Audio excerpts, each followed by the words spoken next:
கல்யாணத்துக்கு முன்னாடி தான் சந்தோஷம் நீங்க சொல்றீங்கல்ல, என்னைக்குமே ஒரு ஆணுக்கா இருந்தாலும் பெண்ணுக்கா இருந்தாலும் கல்யாணம் ஏன் முக்கியம் அப்படின்னு சொல்லி நான் ஒரு வார்த்தையில சொல்லி முடிச்சுக்கிறேன்.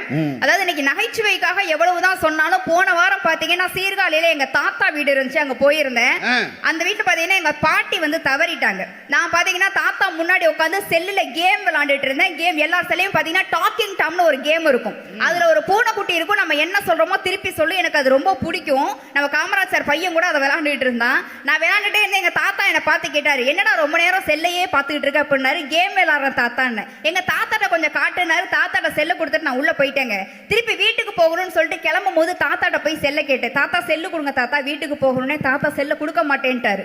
தாத்தா அம்மா ஏசுவா டைம் ஆயிடுச்சு, வீட்டுக்கு போகணும், செல்ல கொடுங்க அப்படின்றப்ப தாத்தா அழுக ஆரம்பிச்சிட்டாங்க. எனக்கு மனசு தாங்கலைங்க. ஏன் தாத்தா அழுகுறீங்க அப்படின்னப்ப அந்த தாத்தா சொன்னாரு, இந்த வீட்டுல நானும் ஒரு ஜீவன், நானும் பரு செவையன்னு ஒரு கட்ட மாதிரி தான் கிடக்கேன். இந்த வீட்டுல என் மருமக எல்லாரும் இருக்காங்க. ஆனா என்னை பார்த்து யாருமே நல்லா இருக்கியா சாப்பிட்டியான்னு இது வரைக்கும் கேட்டதே இல்லை. ஆனா இதுல இருக்கிற இந்த பூனைக்குட்டியை பார்த்து நான் நல்லா இருக்கியான்னு காட்டா திருப்பி என்னை பார்த்து நல்லா இருக்கியான்னு கேக்குது. நான் சாப்பிட்டியான்னு கேக்குதா, அது திருப்பி என்னை பார்த்து சாப்பிட்டியான்னு கேக்குது.